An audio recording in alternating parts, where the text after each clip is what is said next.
right, here we are, guys. Another Palantir update. Let's dive into it. I want to go over the charts, my thoughts, how we're looking right now as we are down about 2.5%, trading at about $113 per share. And guys, the entire market is all over the place. The Russell's down, Dow slightly up, the S&P's at break even, the NASDAQ 100 is slightly in the red. So yeah, we have a lot to cover. Hit the like button. Do not forget to subscribe. And guys, get your 30 stocks from Moomoo. Open up your account using that link down below. Fund it with at least $100. If you guys can even see this, you get 5 stocks. Fund it with at least $2,000, you get 25 more stocks, and overall, your uninvested cash will earn up to 8.1% APY right now. So guys, use that link down below or go to stocksurfest.com/Moomoo. And with that being said,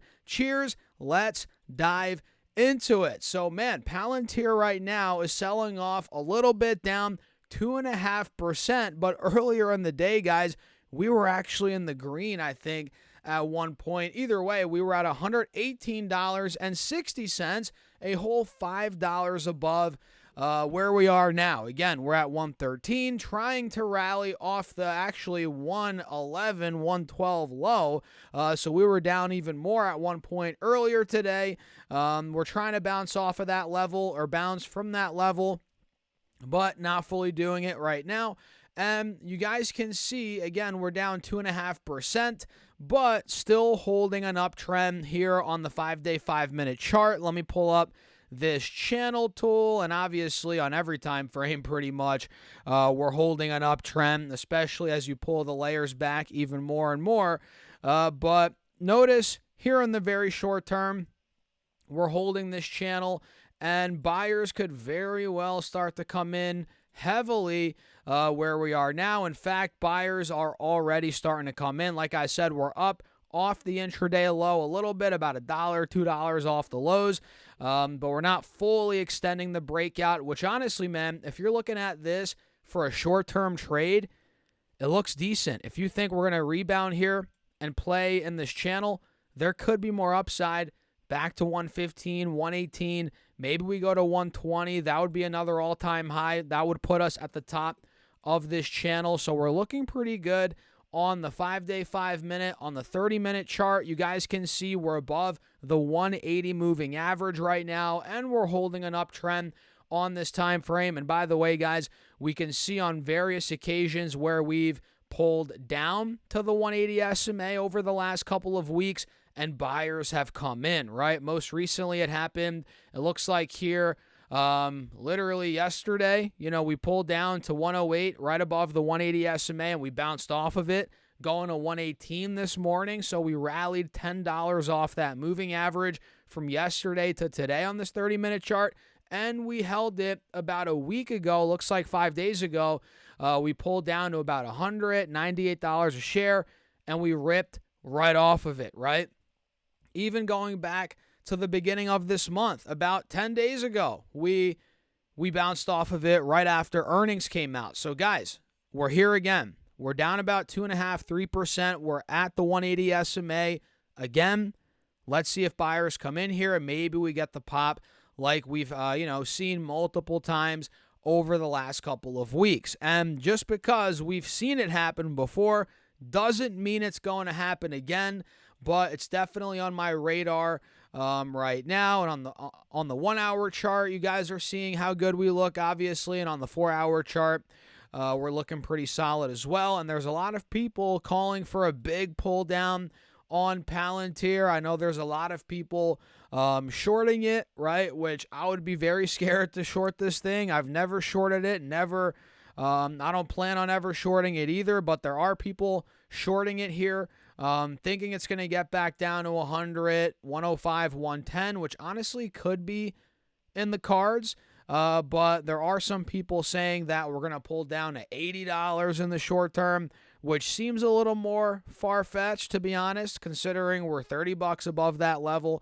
But who knows? Maybe the shorts do make some money here if we pull down to 100, 105.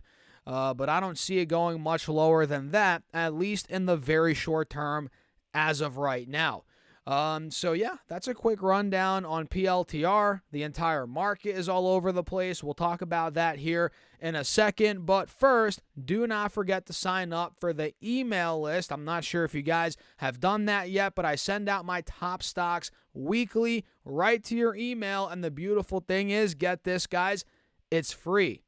No credit card information, no strings attached. Straight up value, guys. Put your first name and your email address using that link down below, also pinned in the comment section. So let me show you now some other stocks, the indexes, quickly, what's going on there. So the S&P's down barely, pretty much at break even, still in this wedge on the 4-hour chart. You guys see this, and now it looks like we're going from red to green after we got news that earlier the Fed's not really looking to do much with interest rates right now. They're not in a rush.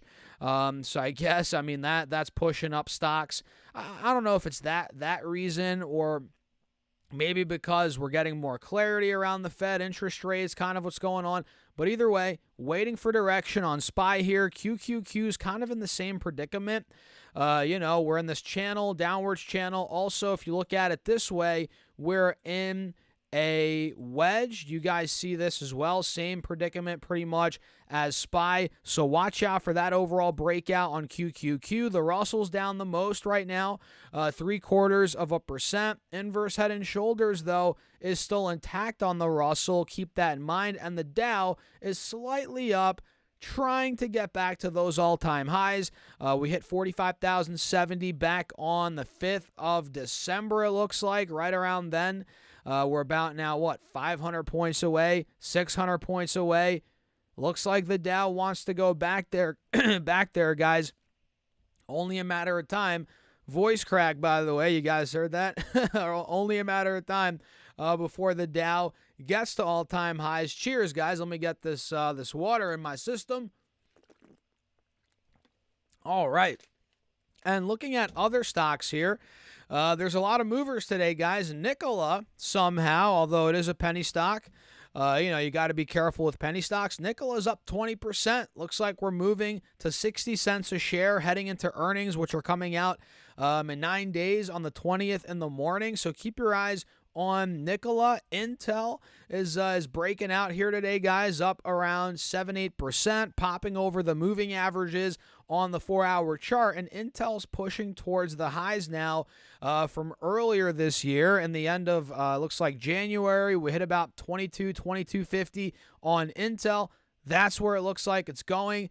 Do we get some news? Yeah, I guess. Looks like Intel stock soars after JD Vance vows AI chips will be made in the U.S. Barron's.com, which, I talked to you guys about in my video. This was probably 2 months ago. Do you guys remember the top stocks to look at under Donald Trump as president? Intel was one of those because of the risk with Taiwan, the relationship with China, them invading Taiwan. Who knows, right? A lot of the chips are made there. And, there was a possibility for companies like Intel to benefit if more and more chips are made in the U.S., which we'll see over the coming years how that plays out. But it looks like here, comments from JD Vance, the vice president, they're sending up the stock. And, it's still in a downtrend, but it's starting to break out. And if this thing really starts pushing mid-20s, high 20s, watch out. It might start fully breaking out at that point. So, guys, let me know your thoughts in the comments. Hit the like button. Do not forget to subscribe here on YouTube, guys, and get your 30 stocks from Moomoo. Once you deposit at least $100, you get 5 free stocks. Deposit at least $2,000, you get 25 more stocks, and your uninvested cash now will earn up to 8.1% APY, which, guys, come on, it's a no-brainer, so use that link down below or go to stocksurfest.com/Moomoo. And with that being said, cheers. I'll catch you guys in the next video.